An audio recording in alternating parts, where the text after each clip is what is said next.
right. Thank you, everyone, and thank you for the introduction. Wonderful to be here on stage with these very experienced investors, so I'm very excited about this session. We have a very broad theme and not a lot of time, so we'll try to see if we can leave a little bit at the end for a Q&A, but I'm sure we can all benefit from the insights of this incredible panel first. Let me do a quick introduction to our three panelists, if you don't mind, in the interest of time, and then we can move into some questions for each of you.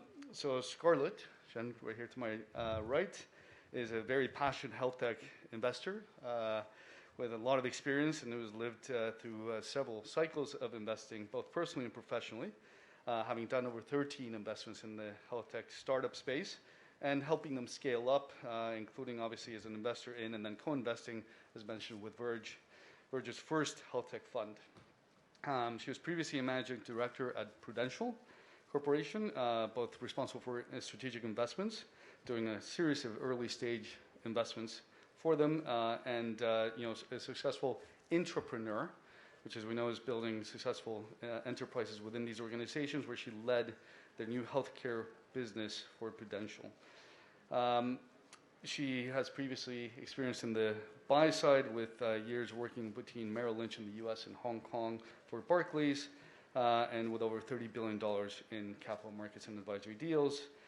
Graduate from Stanford University in her Master's in Management and Science. Arshad Chowdhury, also an incredibly experienced investor, equally passionate both personally and professionally in the investment space, and has managed not only to be a startup founder, but also having a couple of exits under his belt. He has invested in very successful enterprises like Metro Naps, InterviewJet, and in fact, Power 20, which I found quite interesting, is a prenatal workout app for expecting mothers, so very successful. He has been also for more than a decade investing in diverse locations, and we'd like to hear about that. Investing in the first startup in Bangladesh that crossed the $100 million mark, and also in a Canadian listed startup from Bangladesh, Field Trip Health. He continues to advise both a Hong Kong-based family office and a Bangladesh investment fund, and in that leveraging his experience, obviously, as an entrepreneur, working through due diligence and investment process. He's a graduate with an MBA from Carnegie Mellon. So thank you for joining us. And last, but certainly not least, Kent Ho, who's a founder and general partner of S28. He's been a venture investor also for over a decade, and has both been an entrepreneur himself as much as an investor in various stage capital for his companies. He started Harbor Pacific Capital in 2009 after graduating from business school, and he's since, as mentioned, become a general partner and founder of S28. He has more than 70 investments across various industries and stages, with very well-known names that would be familiar to all of us, like Zoom, Groupang, Palantir, Evernote, and others. So he's very passionate working with these companies and their go-to-market strategies, and most importantly, global expansion, and has worked across literally all regions and sizes across various industries, and looking through a lot of new opportunities in sectors such as software and areas where he can drive productivity and efficiency. Kent is also an executive director of Singtao News Corporation, responsible for developing digital media and the related businesses. And he's a board member for Grace Wine Holdings, which is the Hong Kong government's most funded technology and innovation platform.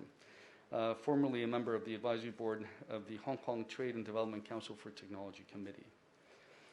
Also holding an MBA from Stanford University. I think you would agree with me, this is a very experienced and illustrious panel, so I'm very excited to hear your views of the world we live in today. And so the theme, as we said, is investment opportunity in the time of high interest rates and economic downturn.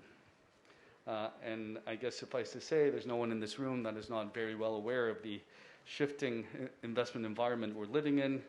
We're, of course, facing challenges that had probably not been seen by many of us, certainly many in this room, throughout their investment careers. As you know, we're moving into potentially a global recession environment where the IMF has now cut growth expectations for 2023 for 2.7% across the world, comparing to 3.8% only at the beginning of this year. So it's a quickly shifting environment. China has gone from an expected growth of 5.2% to 3.8%, and the U.S. is now expected to grow only 1% in 2023. Geopolitics, deglobalization, there's many elements that are playing to this. So I'll start with some questions for each of the panel members, and we'll begin with some macro views, and obviously then hopefully we can get some insights into your individual expertise. Scarlett, since I have you next to me, I'll start with you.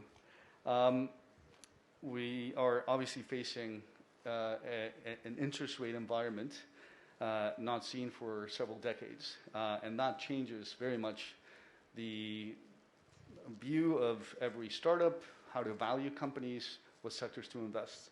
So if you wouldn't mind just sharing with us a little bit of your sense of how interest rates are affecting your investment process and how investors should be looking at positioning in a higher interest rate environment. Sure, thank you for the question. So I think this is really interesting times. During the past month or so, I've been hearing comments from very sophisticated investors who talk about, CD of 3-month CD, 3+%, 10-year treasury, or even locking in, right? Because in their view, this is actually risk-free. So when we hear those comments, and like you said, we haven't had this kind of environment for a very long time. So that does call for changes in the overall global asset allocation when we think about where to actually invest and how to invest wealth. Now, you asked the question about which kind of sectors are, more resilient during times like this.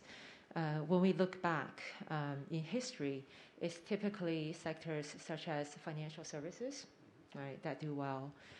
Healthcare is another one that tends to be relatively recession-proof.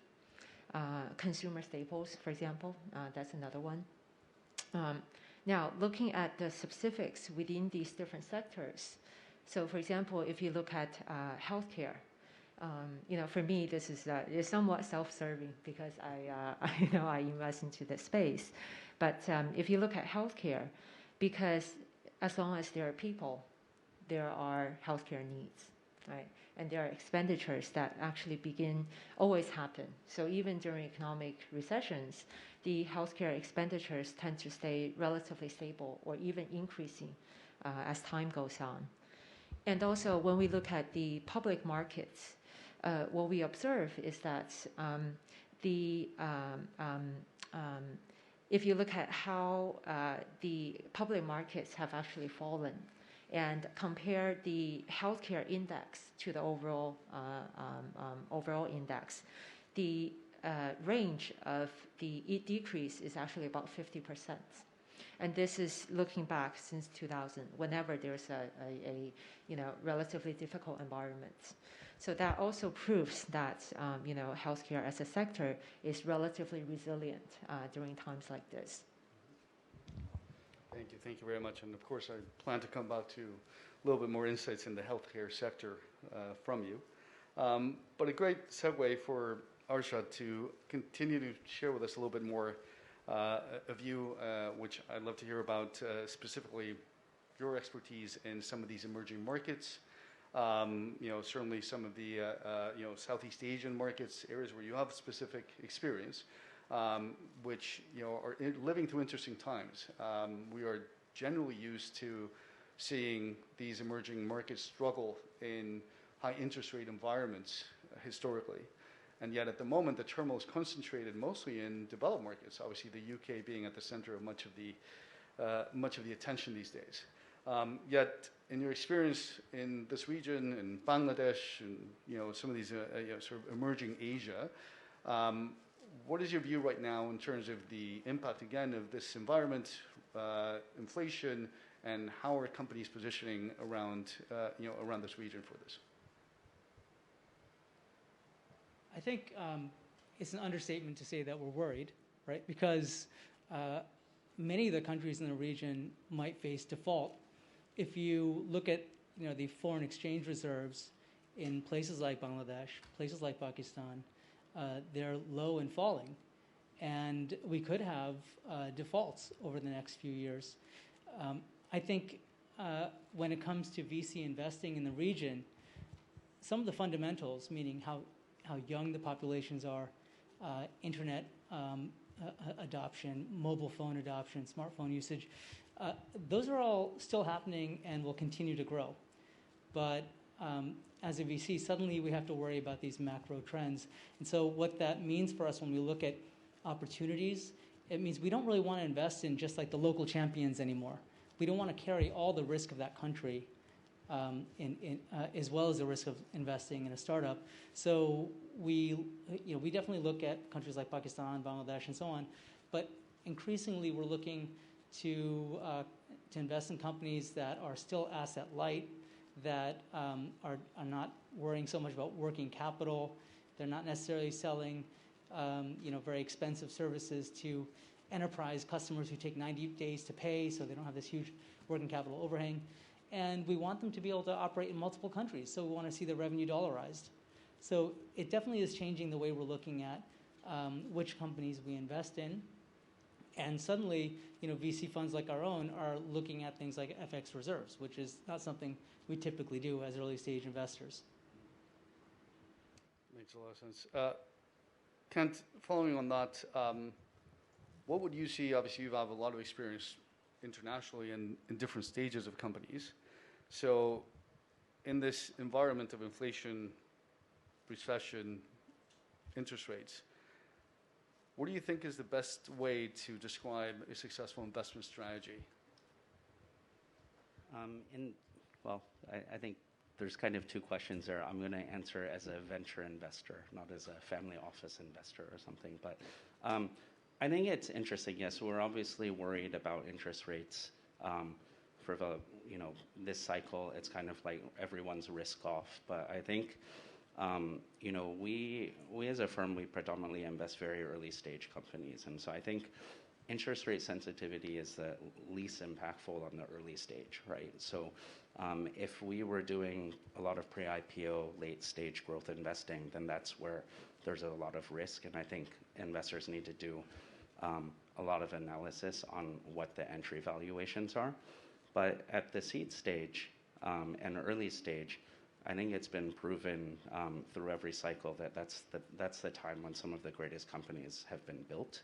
And so, I think if we look at the amount of activity, yes, earlier this year there was a drop-off in the activity, I would say, in the U.S. market and financings. But if you look at it now, a couple quarters later, there's actually still quite a bit of activity going on. And I think it's important to remind people that there is also a lot of capital was raised in the last year, 2 years. There's a lot of capital sitting on the sidelines. I think people are waiting for valuations to adjust. Valuations have adjusted in different ways.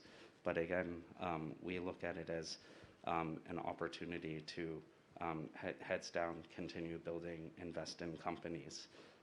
Obviously, maybe the bar has gone up a little bit. I think a lot of things that used to get funded are not getting funded. But again, there are still great founders building great companies. And so, again, I look at it as an opportunity still. Couldn't agree with you more. And obviously the role, therefore, of each of you and every investor becomes ever more relevant, right? Not just in identifying these companies, but then obviously how do you support them? So Scarlett, what do you think is relevant today in this environment to help these portfolio companies navigate and thrive? How do you actually, engage these founders and, really hold their hand through what are times that many of them have never seen in their lifetimes in many cases?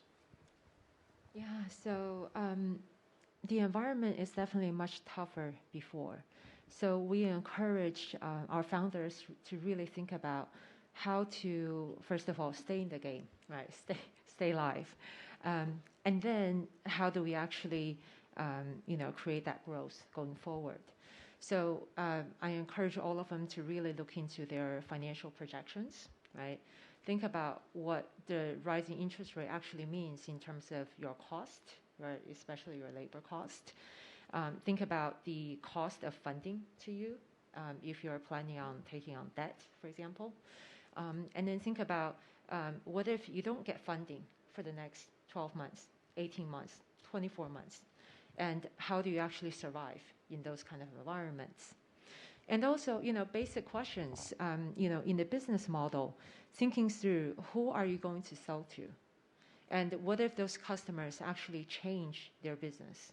What if they don't buy, right? What are the alternatives? There's really a lot of thinking that I think our founders really have to go through nowadays and really stress test all the different scenarios, right? So I think it's definitely tough times, but I definitely echo what Kent actually just said about this is actually one of the best times right now. So even though, yes, it's tougher, but innovations always happen, right? So despite recession, despite any kind of environment, and some of the world's best companies were built during winter like this. So if you look at the S&P 500, there's a significant percentage of those companies that were built during recessions, during winter like this. Companies like Microsoft, Apple, HP, Airbnb, Uber, etc. So these were great business concepts that were actually formulated during times like this. And in Chinese, we say there's a phrase called 危机, which means risk, right, and opportunity. So whenever there's a risk, there's actually opportunities. So I think this is actually very good times for startups. And I think you've all touched on the importance of these companies adapting and adjusting.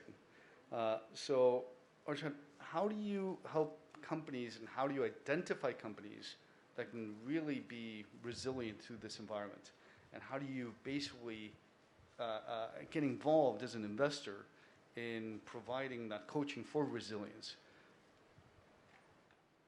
We start off with taking kind of a broad view of where we're all heading collectively. And we think we're in what's called the long emergency, a time of overlapping catastrophes that will overwhelm many local communities, many states, many countries. And as a result of the long emergency, which is caused by ecological collapse, interconnected international financial fragility, and political instability. And I think we all know that migration is only going to increase every year. You're going to see more relocation within countries, more emigration out of places that used to be stable. We know that there will be negative impacts on health. So we also know that supply chains will fragment, and government services that used to have been public will soon be made private as governments start to strain, or as government budgets are really stressed.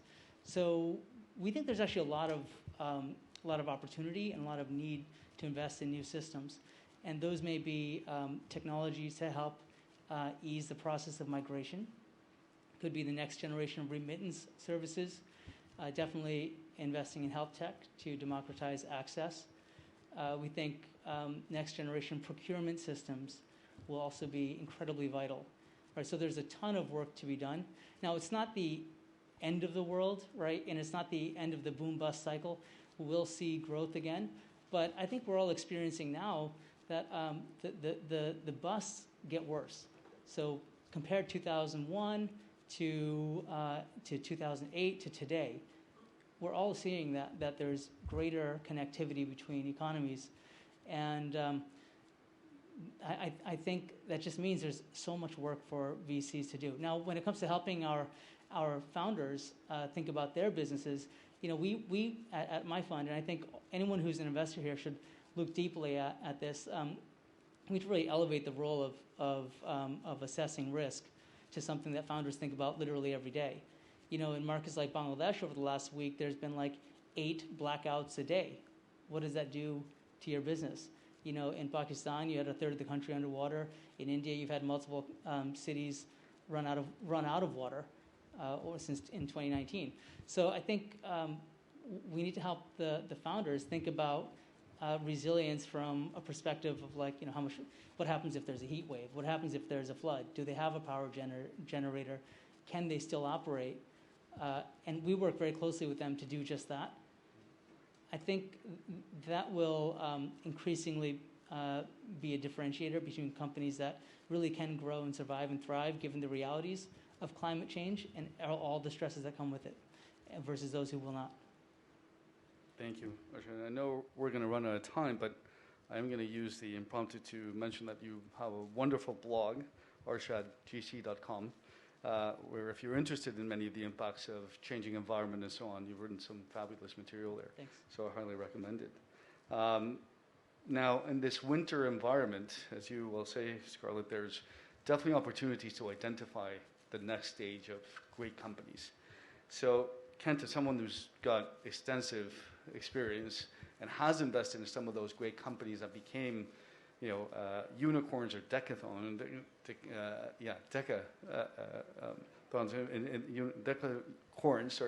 at their time. Clearly investing in these late-stage companies today is a very tricky game. But how do you identify that next generation of companies that will thrive? How are you looking for that company that can become the next great Palantir, Coupang, or whatever it may be? So I think for us, we look at two things as early-stage investors, and I don't want to oversimplify it, but I think these are the essences. First, I think you have to identify market opportunities, and you need to identify like big market opportunities where it's worthwhile to build companies.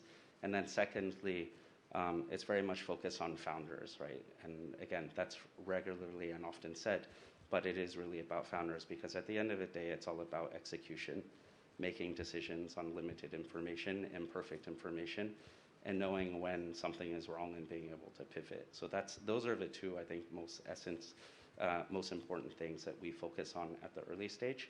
But how do you choose markets, right? I think we focus predominantly on enterprise SaaS, enterprise infrastructure, and I think these are two things which, again, they're now well established and proven, but we continue to see a lot of opportunities in this space. On the cloud infrastructure side, what we like to look at is we really think about AWS, and cloud is now, AWS was launched in around 2012. At that time, everybody was on-premise. Today, everybody is in the cloud, but what's happened is there's an opportunity to build the application layer on top of native cloud infrastructure. So everything needs to be cloud native today, so we spend a lot of time investing in that area. It touches on things on cybersecurity, data, warehouses, and all of these areas. So that is important because I think all companies are moving infrastructure, everything into the cloud. It needs to be faster, deal with larger amounts of data and analytics. And so again, there's a lot of space to build there. And then, so we spend time there. And then the other opportunity that we continue to look at is just traditionally the digitization of workflows, historical industries. We've looked at a lot of public companies that have been around for a long time with large market caps that have products out there generating billions in revenue, but they haven't innovated on product. And we're happy to go invest in the next generation of companies building the new products for those spaces. And so again, sometimes we don't look at investing in breakthrough kind of new things, but again, it's the opportunity to kind of reinvent and innovate on what was done in the past. So again, we know revenue is there, and so it's an opportunity. Well, I notice we're running out of time, so as I very much expected, so my hopes for a Q&A were a past dream. But let me just ask one last question for each of you. We'll do a quick fire round here. You have all been entrepreneurs as investors. So let me flip the coin on you. And if you had ambitions of becoming an investor today, you were setting up your enterprise, your venture capital firm, your family office, what would be the quickest word of advice you would give to that new investor that's entering the market now? Scarlett, you want to start? Yeah, sure.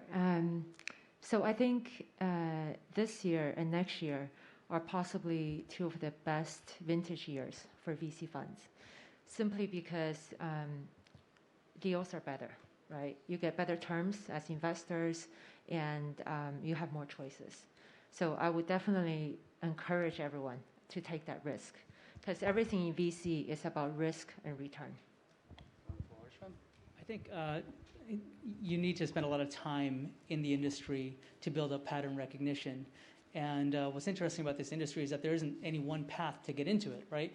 So you don't study VC and then go into VC right away. So I think to the extent that you can potentially work with VC funds at whatever level, put your bring your humility. Don't worry about the coming in as an intern. Just do it. I think that's one way to do it. Another way is just start investing if you have the capital. So early stage, really small checks, and start building deal flow. Start getting known in your community for building deal flow. And I think that reputation really does help you build relationships and get into better and better deals. Great. Ken, I'll let you close quickly. I echo the do deals, right? Take small checks. It doesn't need to be big. Volume of deals, visibility, and building a name for yourself is really critical. And then secondly, I would say focus. Actually have a thesis, create a thesis to kind of invest around rather than just kind of spreading everywhere. Understood. Well, I think with that, and before they ask us to leave the stage, I need to thank each of you for sharing your expertise. It was quick but incredibly insightful, and I'm sure everyone in the audience enjoyed hearing your thoughts. I certainly did. Thank you very much, everyone.